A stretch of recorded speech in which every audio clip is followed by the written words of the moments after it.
Turning to politics now, where President-elect Donald Trump is once again casting doubts over whether Russia was behind recent cyber attacks, ones that interfered with the U.S. election. Mr. Trump spoke to reporters while celebrating the new year at his Mar-a-Lago club in Palm Beach, Florida. Well, I just want them to be sure, because it's a pretty serious charge, and I want them to be sure. And if you look at the weapons of mass destruction, that was a disaster, and they were wrong. And so I want them to be sure. I think it's unfair if they don't know. And I know a lot about hacking, and hacking is a very hard thing to prove. So it could be somebody else. And I also know things that other people don't know. And so they cannot be sure of the situation. Like what do you know that other people don't know? You'll find out on Tuesday or Wednesday.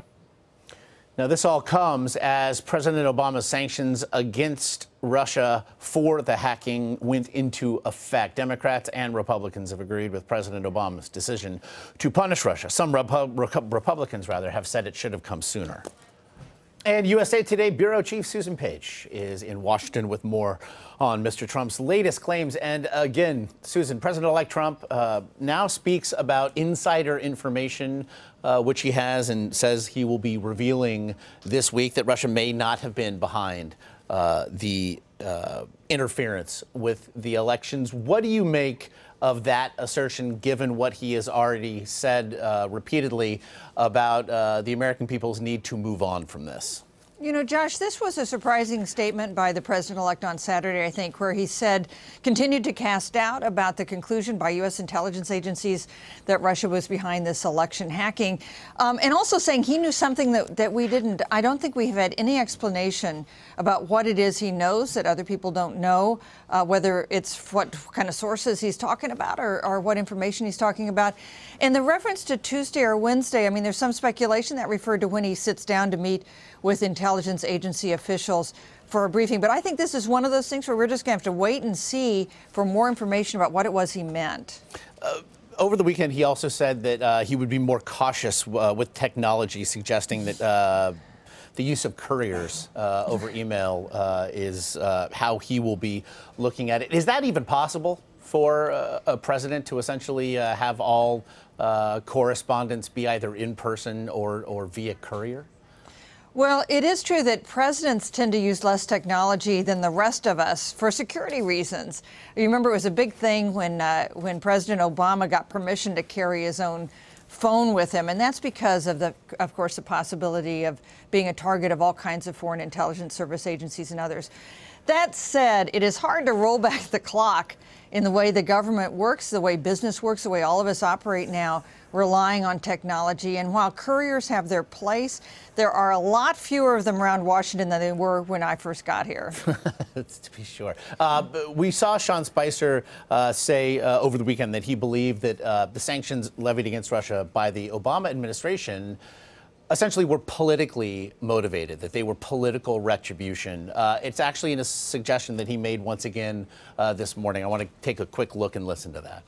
What we're really trying to figure out is how certain are they of the intelligence, number one. And number two, how proportional is the response to what happened? As I noted before, look, in 2015, in April of 2015, the Chinese stole millions of personal documents, classified information on individuals who have and are serving in our government, and yet there was not a single statement from the White House then. So in this case, you have 35 people being expelled, 12 degrees of sanctions being imposed, 2 sites being happened. Is this a political response or is it a diplomatic response?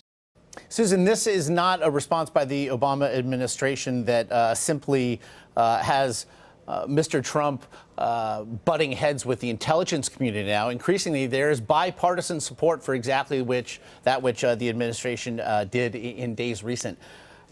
How can the administration and certainly the president-elect continue then to exist on what looks and certainly seems to be an island? Well, I guess we'll find out, because I agree with you. This is an issue on which President-elect Trump differs not just from President Obama. He differs from Senator McCain, the chairman of the Armed Services Committee, who has scheduled hearings on this issue to start Thursday, even before President-elect Trump has been sworn into office.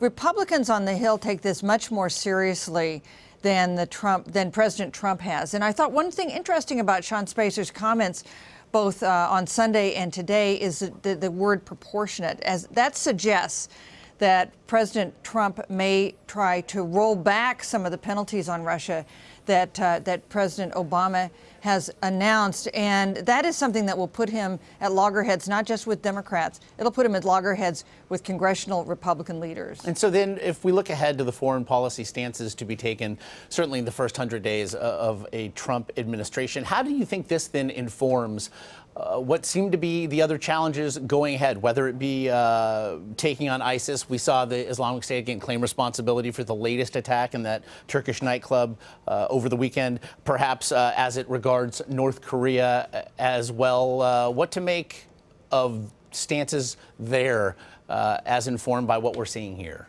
You know, Josh, one thing we've learned from previous presidents taking over is that their agenda is not their own, and for events around the world can hijack a presidency early on. You know, we saw that with President George W. Bush presidency and the 9/11 attacks. That changed the whole trajectory of his administration. There are going to be a series of big foreign policy challenges for President Trump when he takes office, and that includes ISIS and the terrorist attacks we saw in Turkey. That could include North Korea. You know, we saw the leader of North Korea this weekend saying they're about to test an ICBM, an intercontinental ballistic missile. That would be an escalation of concerns about the nuclear program in North Korea. And that's one of the things we elect presidents to do, right? To handle the crises as they come up, not always the ones that were forecast or the ones that they talked about during a campaign. I guess we'll just have to keep our eyes on the Twitter feed, if nothing else there. Susan Page in Washington, as always, very much appreciate it. Hey, thank you.